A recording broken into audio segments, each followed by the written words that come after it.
Hello and welcome to all of the Assembly members and the speakers taking part today. My name is Larry O'Connell. I'm the Director in the National Economic and Social Council, and I'll be chairing this session this morning. The session will outline some of the key initiatives in Irish business, politics and society to promote women in leadership.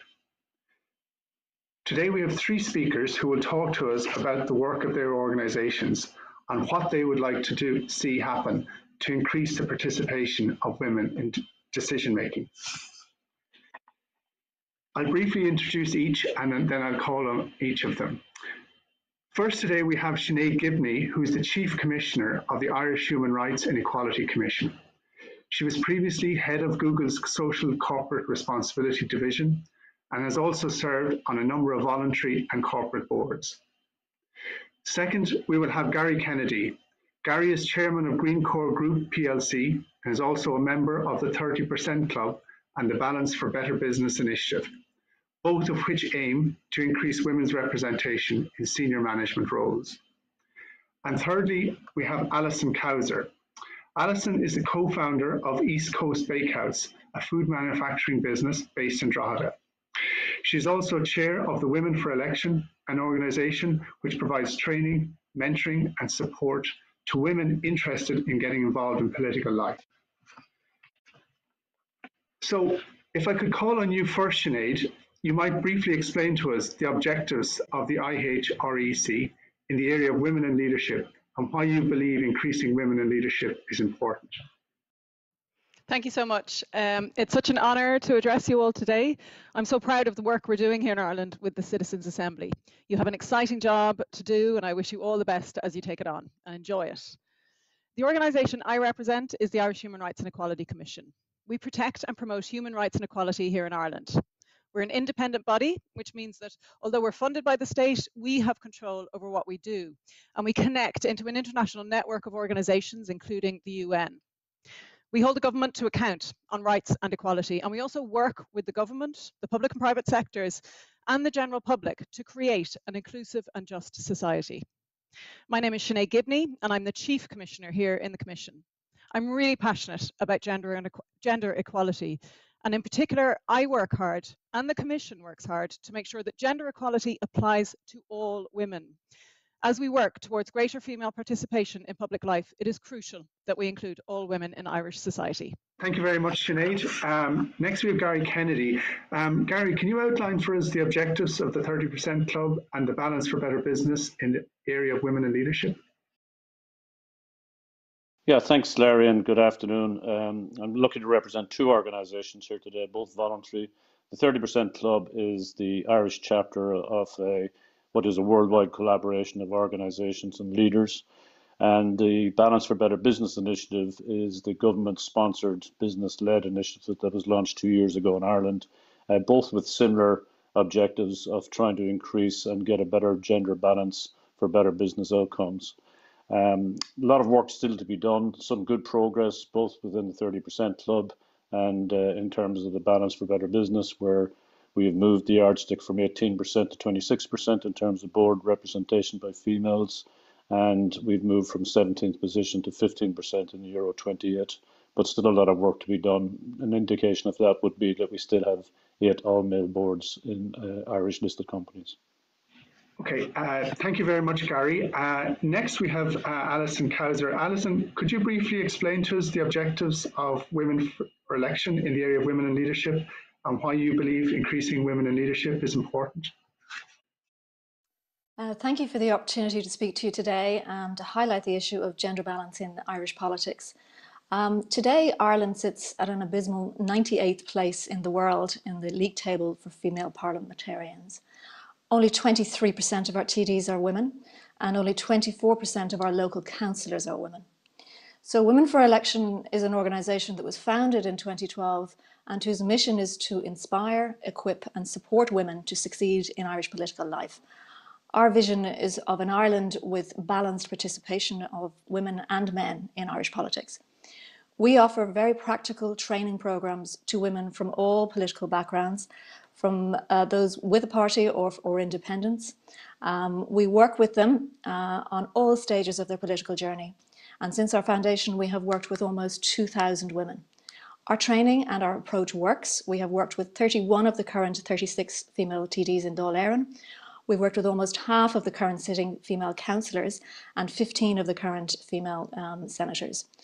As well as the practical supports that we work with the women, we advocate for change to the system, long-lasting systemic change to bring down the barriers that prevent women from entering and succeeding in Irish politics. We hope you look favourably on our recommendations as we will outline them later today. And we believe that making real change happen will improve the face of Irish politics for the better. So we now have more detailed presentations from each of our expert speakers. I'm going to call on each of them to work through a number of recommendations. I'm going to begin with Sinead. Sinead, would you outline for us the 3 to 5 recommendations that you see the Commission would like to see come out of the Assembly to advance women in leadership roles?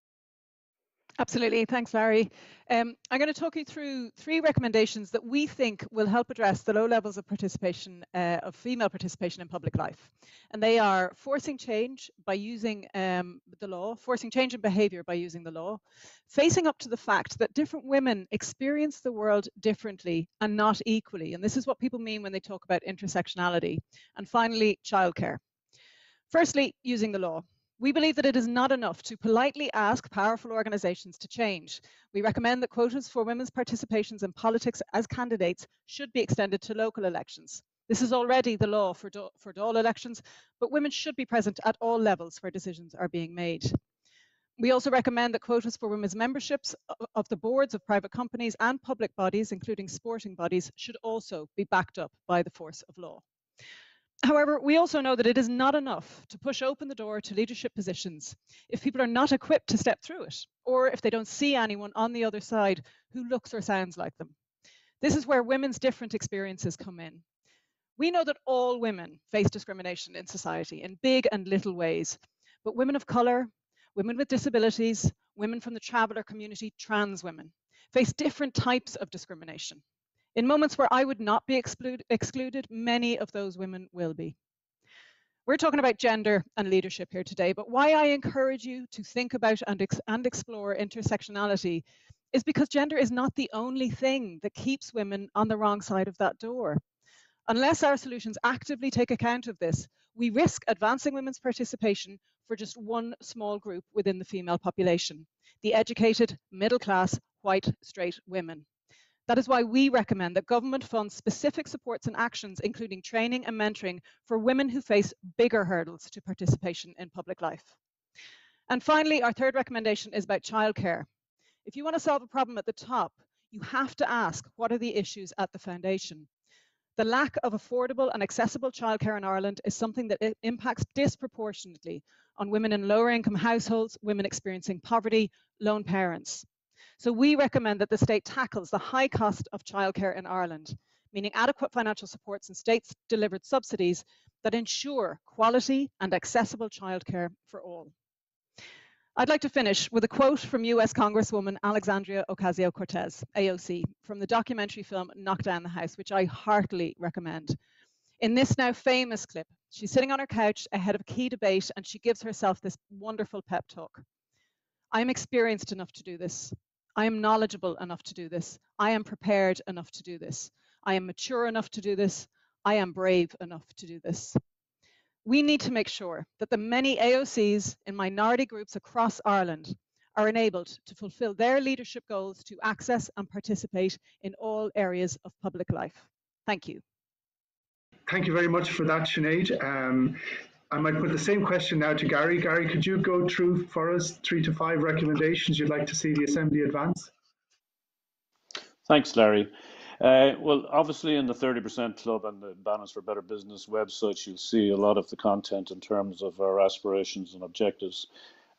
Today, what I'd really like to do is talk about one underpinning particular feature that I think is relevant for both bodies, and that is the comprehensive enabler for change around women in leadership, and it's talent pipeline. And there are 3 facets to the talent pipeline that I'd like to talk about. The first is starting in school, the second one is greater access to work, and the third one is senior representation. So in terms of starting at school, I think what we have to do is change the traditional stereotypical approach to jobs and mindset. It effectively starts in the home and is sustained through early school right up to university. And really what we're asking people here to think a little bit differently about being gender neutral in terms of focus on career guidance, that we would have a national strategy that's built on skills and capabilities, that there be a much more open access to apprenticeships, and there would be systemic STEM training for all teachers in our education network. On the greater access to work, we're really calling here for is a cross-government integrated approach developed in partnership with the business community. And I think that collaboration is really important. And really what we're trying to do is focus on enabling greater access to the workplace for women. So we're talking about things like skills training, retraining, childcare, agile working, family leave, worker return programs. And I think all of those need to be done with dignity to ensure that they're successful. On the senior representation, again, we're talking about cooperation here, but at the most senior levels in business and the public sector, a national strategy and targets for representation at work and in the public office, supported by necessary investment in executive education initiatives, removing barriers to participation. And maybe more importantly is how we embrace the open reporting and disclosure in terms of progress against those. So the enabling themes around the talent pipeline are around business and social partnership, cross-government integration of initiatives, and really leadership by example, particularly in the public sector. Thank you so much, Gary. And if I could put the same question to you, Alison, to outline 3 to 5 recommendations that Women for Election would like to see come out of the Assembly. So what we're urging the Citizens' Assembly to do is to bring about systemic change in Ireland's political system.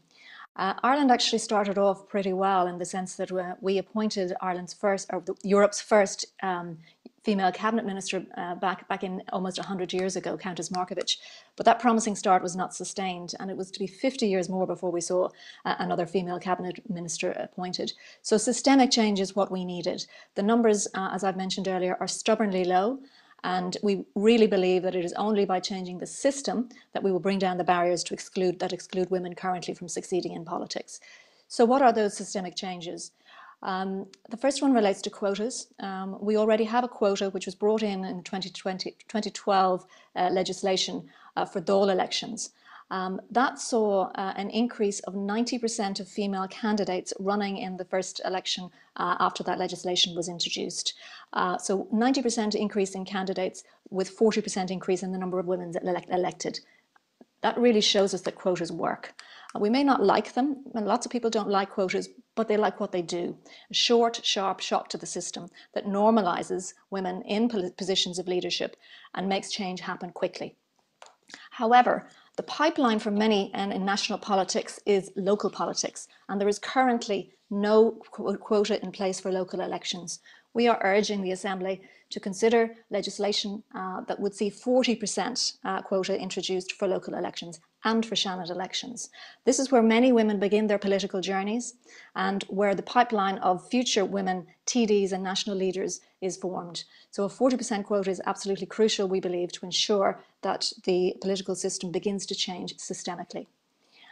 We're also recommending that you input targets throughout the political system to improve diversity and the position of women at all levels across what we see are the real decision-making positions within Irish politics. Cabinet positions, Dáil committees, panels, chairs of committees. This is where the influence really rests in Irish politics, and improving the gender balance in that political system is something that we really believe will make better decisions emerge for the citizens of Ireland. The third recommendation that we are proposing relates to the appalling situation currently where there is no entitlement to maternity leave for public representatives.